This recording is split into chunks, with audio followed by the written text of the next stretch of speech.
Good morning to you, beauties. Hello, good day. Perhaps it's evening where you are.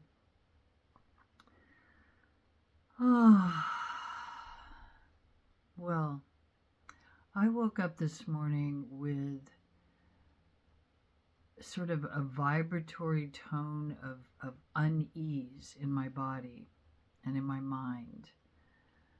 And being a person who has now landed in a place where I really attend to these vibratory messages, and believe me, it wasn't always the case, right?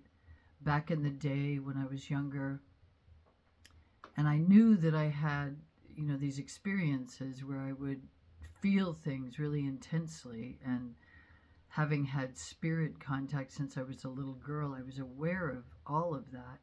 But I hadn't come to a place where I started to consciously curate my own energy and practice, right? I was seeking, I was attempting to find ways, but I was young, yeah, and I was inside of a big city and interacting with all of the things that that city offered, and not attending to my energy and not knowing how to, and not knowing how to keep certain gates closed and to curate and to care for my body in ways that would have me not tuning into stations that were fritzy and negative, perhaps, right? Leaving me open to, I don't want to even use that word, to energies that are disembodied, perhaps, and not in the highest vibration. Let's put it that way, okay? I don't like to use certain labels and terms because I've noticed that terms and languaging around particular experiences tend in our culture to become pathologized or limited in their scope, right? And everybody thinks that they're identifying a particular thing by way of a word without having experienced the nuance of of what it is, right? And in my case, I'm talking about negative energetics wanting to take hold inside of me, being a highly sensitive empath,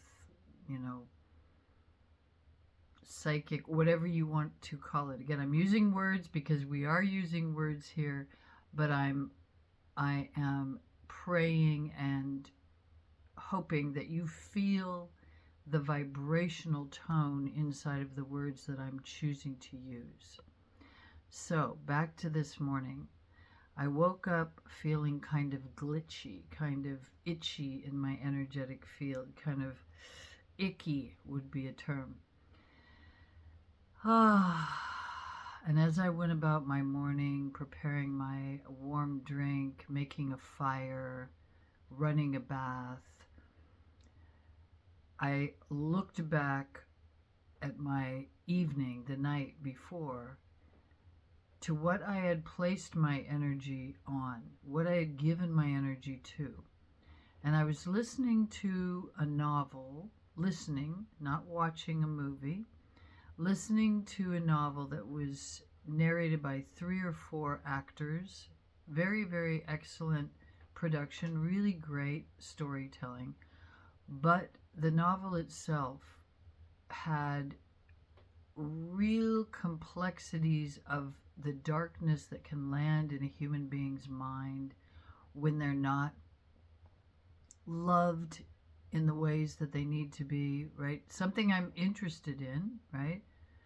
It's sometimes the work that I do on a daily basis is supporting people to move through patterns, right? To things that were spoken over them when they were small children that created places that felt inadequate or upset or lonely or unloved. So I'm fascinated and interested, but I filled up my entire night with this story with multiple characters, and a lot of it was very, very dense in the human mind, that's interesting. I was going to say mind field, but mind field, right, with a lot of explosions going on and disembodied behaviors inside of this novel. In other words, it was a really harsh and even frightening look at the human mind by way of a novel. So, on one hand, looking at it, I could say, well, this was excellent theater. This was really well told. This was really well written, well acted. I didn't have to use my eyes to look at a screen. On the other hand, I immersed myself inside of a field energetically, right, at night, prior to bed, that left an imprint on me. So I don't believe I slept well, and I don't believe that I was having, right, a nourishing sleep, because these imprints were on me, right? I know I'm a highly sensitive person. I know you are a highly sensitive person.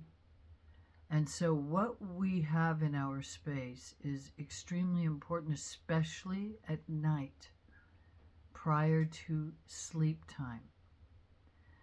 So this morning, right, I needed an antidote. I needed a new vibration, a vibratory tone, to bring myself back into the place where I feel better. Yeah, I'm not saying that we don't ever negotiate with these fields. I think it's important. I don't think it's healthy to create sort of these hyper kind of bubbles of protection. I can't allow anything that might be or look or sound like negativity into my field, right? I have to always carry 25 crystals. Now, I'm not making fun. I'm exaggerating a place that says we don't have the capacity to move different energies through us. We do, and it is part of us. It's part of the human experience, right? We don't need to isolate ourselves in little tiny tight bubbles that actually those are based on fear, right? There's an anxiety there that says I can't navigate the earth. I can't negotiate with human nature. So it's more, as I said earlier, the word curation, to curate, to titrate, right? To take perhaps small doses if there's a curiosity or a feeling that there's something in this, some teaching, some learning perhaps in that story that I listened to. And there is, and I will find it more deeply, but I gave myself too much of it, right? I wasn't titrating, I wasn't curating. I kind of was like just gorging, yeah, and becoming enmeshed with this story. So I found a beautiful live concert online that is, I'll try to link it to you below, because it was the perfect antidote. It was a live outside concert. Yes, I wasn't physically there. Yes, it was still coming by way of the inner linked space of the internet, which is amazing, incredible. But it was, people in the woods dancing to this beautiful live creative music that was happening. It was gorgeous and is gorgeous. I just turned it off to make this video. And it almost immediately started to create a new tone in my body. Now, I was curating this, right? I was saying, this is what I want. This is what I want. I want a counterbalance vibrationally to what I gave myself too much of last night prior to sleep. And now I am seeking an antidote. Now, there are many ways to do that, right? Included in that was making the fire. And I'm seeing the fire out of the periphery of my eye. making a fire, right? Creating something, doing something of the earth, right? Making a fire is a practice that, how long have we been making fires as humans? A long time. Boiling water for my warm drink, right? Mixing, these homely things where you do it with awareness. Drawing a bath, right? The hot water pouring into the bath. This might sound simplistic, like, well, yeah, I take a shower every day and I do it, right? But I'm saying with conscious awareness that you are creating something beautiful for yourself, that you are doing it in almost a ritualistic way, right? I use a little whisk to whisk my matcha. I used to be a serious coffee person, like hardcore collector of various beans, etc., various ways to make coffee, and somehow suddenly it just shifted over. I don't know. I take directions from, Great Spirit, from the Big Love, and that's what was said to me. And so I was like, okay, I will pivot. So I got the little whisk, right? And there's something about engaging with that. This action, this activity that slows one down, right? You're using your hands, you're using your body. Once again, you're breathing maybe a little more slowly, right? And I was pressing the pause button on the anxiety, bringing a slower breath into my body, leaning back away from that feeling of, and giving myself some new medicine, right?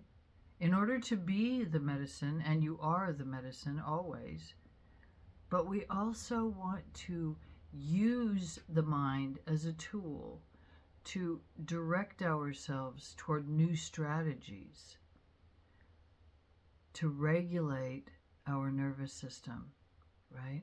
And to feel the way that we wish to feel, right? Some stress, some adrenaline is healthy, good adrenaline, right? Right? Ramping up to do something physical, running, right? We have to have a higher level of breath, right? Any number of things, being in a play and having that adrenaline of going on stage, right? Doing something new, something brand new, and you don't yet know how to do it, right? And that kind of thing that we could call fear, which might be excitement and enthusiasm, and our bodies are like, huh?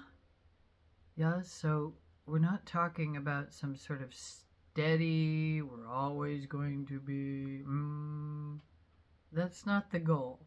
We are human beings. We are in a body. We are here to experience.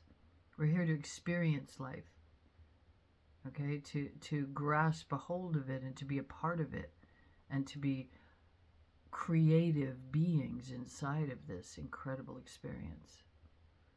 So,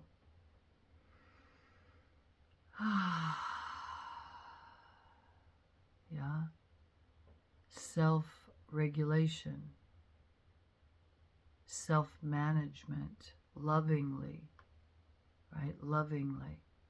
Another option might have been, for the feeling I was having, would be to do a bunch of physical stuff, right? Like do some planks, do some squats, do some jumping jacks. If you can go outside and move your body briskly, vigorously. Yeah, the body wants to be engaged in these processes, right? So that you understand, oh, I can change my state. And you can. And we do all the time. And I'm saying, let's do it on purpose. Experiment a little bit. Okay, experiment with this. Notice your states. Start noticing how you're feeling in places that you go to, with people that you talk to. Notice how you're feeling, right? Make sure to pause and lean back so that you're not just reacting with an old pattern. Oh, I don't like that person, and so I'm going to automatically have to go into that feeling. Maybe not. That could be a really good experiment, right? The person that normally, like, you're like, here they are, and you're already running the program. Just experiment. Pause. Lean back away from what your mind says you're supposed to feel about this person. Breathe more slowly. Come back into your body and see if you can meet this person in a new way. Right? Just noticing. Just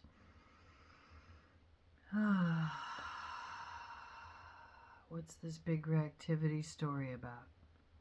Yeah? Just check into it. Right? It might still be the same. Right? There's sometimes energetically, it's just not a match.